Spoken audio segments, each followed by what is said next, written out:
Magandang araw po sa inyo at welcome back dito sa ating panibagong video.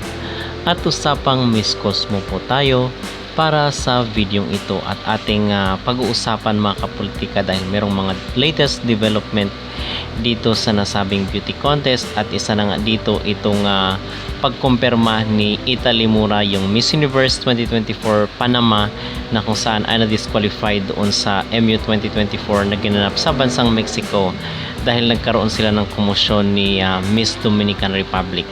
And ngayon ay napapabalitang siya ay sasabak dito sa papageant ni Bawang itong Miss Cosmo 2025 at siya ang mga kalaban ni Chelsea Fernandez. Pero bago ang lahat ay huwag kalimutang mag-like at mag-subscribe na rin kayo para updated kayo sa ating mga latest issue. At ilang buwan na lang din ay gaganapin na rin po ang Miss Cosmo dahil pageant season. Napapunta na po tayo sa pageant season.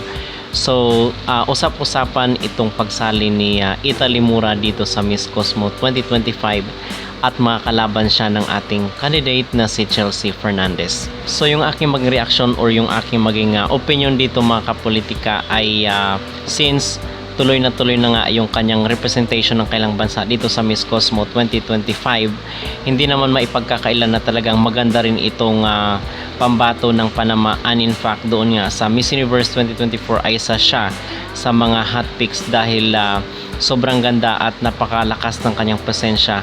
It's just that medyo mahina daw ito mga kapolitika sa Q&A. So kung ganun ay sana baguhin ng Cosmo yung kailang standard na malayo doon sa kailang kinoronahan last year.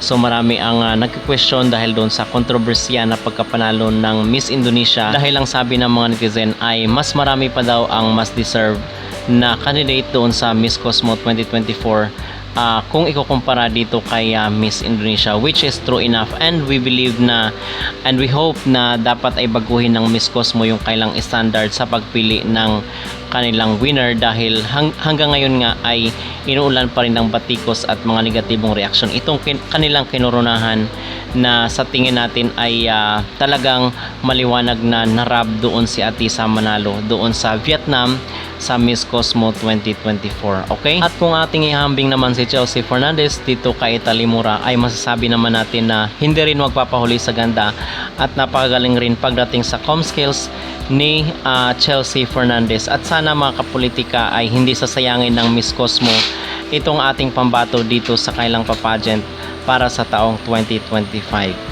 Ano po ang inyong maging reaksyon sa balitang ito na sasali ang Miss Universe Panama 2024 na si Italy Mura sa Miss Cosmo 2025? At ano sa tingin nyo, overqualified nga ba si Chelsea Fernandez dito sa nasabing beauty contest? Mag-comment down below at huwag kalimutang mag-like at mag-subscribe na rin kayo para updated kayo sa ating mga latest issue.